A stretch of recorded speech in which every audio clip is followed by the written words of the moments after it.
கிடைச்சிருக்க வேண்டிய அட்வான்டேஜ் அவங்களே பாழாக்கிட்டாங்க. பிஜேபி தன்னுடைய மைனஸ் பாயிண்ட் பூரா பிளஸ் பாயிண்ட் ஆக்கிருச்சு. அதுல நம்முடைய பார்வையா தொங்கு சட்டசபை தான், அதுல இழுபறி தான், ரெண்டு பேருக்கும் கடுமையான போட்டி தான்.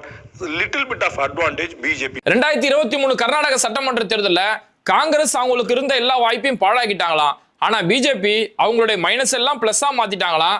ஆனா என்ன ஒண்ணு, இது ஒரு தொங்கு சட்டசபை தான் அமையும். எங்களுடைய கணிப்புப்படி ஒரு தொங்கு சட்டசபை தான் அமையும்.